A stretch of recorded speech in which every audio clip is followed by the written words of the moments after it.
12h16, nous ouvrons le kiosque d'Europe 1, Thomas Soto. Le kiosque d'Europe 1 et toutes ses plumes, Marion Calais pour les régions, Jean-Philippe Ballas pour la presse internationale, Axel de Tarlet pour l'écho et Varroc pour la télé. Bonjour à tous. Bonjour Thomas. On commence avec vos quotidiens nationaux qui, à l'image d'aujourd'hui en France, se réjouissent d'avoir vu hier la liberté en marche. Nous sommes Charb, Cabu, Wolinski, Tinius, Honoré, Elsa, Mustapha, Bernard, Frédéric, Michel, Franck, Ahmed, Clarissa, Yoav, Philippe, Johan, François Michel. La une de Métro News sur laquelle on voit une des rares banderoles déployées hier. On y lit « Not afraid » en anglais. Traduction « pas peur ». Il y a un peu de méthode Coué là-dedans. Et en page intérieure de ce même quotidien, on découvre un sondage réalisé par Opinionway qui nous apprend quand même que 83% des Français ont peur justement d'autres attentats. Dans tous vos journaux, Libération, 20 minutes ou Le Figaro, vous retrouverez les mêmes mots, simples, réconfortants. Il y a debout, il y a aussi historique. En page intérieure, Libé nous alerte sur les radars mal réglés du renseignement français. C'est assurément un des sujets qui va monter dans les prochains jours. Alors que Le Figaro nous apprend que jeudi, dans les prisons, dans certaines prisons françaises, pendant la minute de silence, on a entendu jaillir des Allahu Akbar. L'Opinion titre « Une foule de questions ». Après avoir offert une spectaculaire image d'unité et de solidarité face au terrorisme, le pays se trouve confronté à des défis multiformes, écrit le quotidien. Combien de temps va durer l'unité nationale ?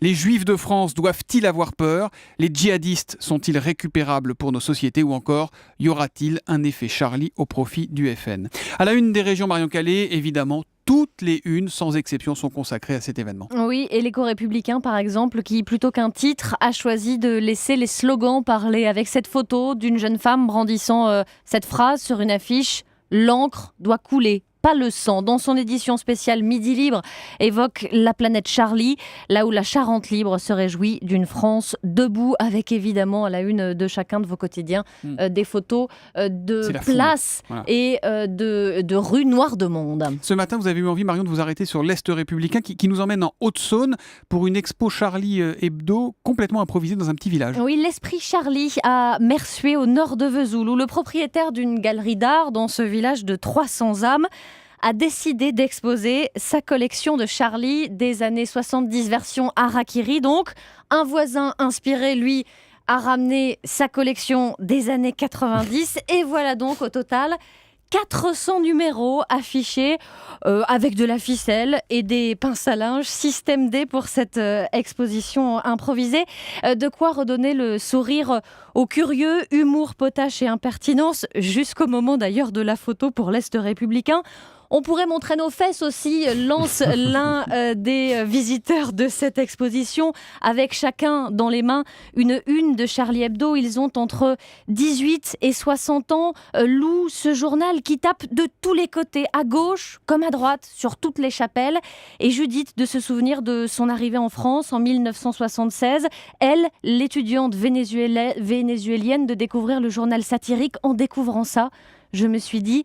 Quelle merveille de pays ils ont célébré donc autour d'une bouteille de vin de cette exposition et de quelques chips, l'esprit Charlie dans la Haute-Saône. Voilà, c'est à dire dans l'Est républicain ce matin. Parmi les images fortes de ce week-end, il y a évidemment la présence quasiment côte à côte de Mahmoud Abbas, le président palestinien, et du Premier ministre israélien Netanyahou. Jean-Philippe Ballas, vous êtes allé jeter un œil dans la presse israélienne et c'est un édito qui a retenu votre attention. Oui, je l'ai lu dans le quotidien Haaretz avec une phrase très critiquée, celle de Benjamin Netanyahou, donc le Premier ministre, qui s'était empressé de dire aux Juifs d'Europe et de France après les événements tragiques de la semaine dernière « Israël est votre maison, votre foyer ». Comme un appel finalement à quitter l'Hexagone.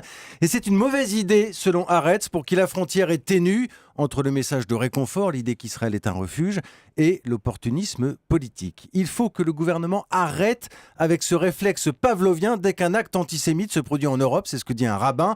On ne demande pas à ceux qui habitent près de Gaza de faire leur bagage pour Tel Aviv dès qu'une requête tombe. Il faut plutôt réfléchir aux moyens d'améliorer la sécurité et se souvenir de l'importance stratégique de la communauté juive en Europe. Imaginez, quand même, Haaretz, voilà, imaginez, et c'est ce qu'écrit Haaretz, imaginez si 1,5 million de juifs quittaient la France avec leur histoire, leur contribution à la culture du pays. On imagine, c'est vrai, des synagogues vides, devenues des musées, mémorials, ce genre de message qui encourage finalement les antisémites qui rêvent d'un pays sans juifs.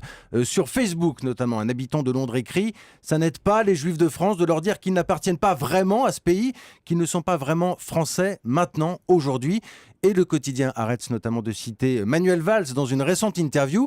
Manuel Valls qui disait « Si 100 000 Français d'origine espagnole quittaient le pays demain, je ne dirais pas que la France n'est plus la France. Mais si 100 000 Juifs s'en vont, alors là, la France ne serait plus la France, ce serait un échec pour la République. » On notera d'ailleurs, Thomas, que Benyamin Netanyahou a semblé nuancer ses propos hier soir à Paris en déclarant finalement « Vous avez le droit de vivre en sécurité et en paix dans chaque endroit où vous choisirez de vivre. » et en particulier en France. Bon, on va essayer de prendre un peu d'altitude à présent avec Axel de Tarlet. Alors, c'est pas David Bowie, c'est pas Space Oddity, mais on n'en est pas loin. Vous nous proposez des fusées réutilisables. C'est la une des Échos et c'est la une de l'Écho ce matin, Axel. Voilà, l'actualité économique, c'était samedi matin. On a testé la première fusée réutilisable. Alors, parce qu'aujourd'hui, il faut savoir qu'une fusée, c'est à usage unique. Hein. Elle décolle, elle va, et puis après, elle se perd dans l'espace. Vous savez, une fusée, on dit que ça vaut 100 millions de dollars. C'est le prix d'un avion de ligne.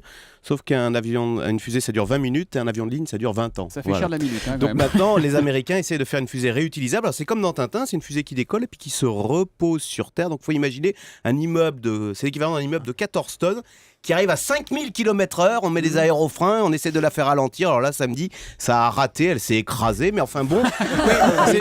c'est pas neutre ce que vous dites là. C'est-à-dire que le premier essai n'est pas franchement une grande réussite. Voilà.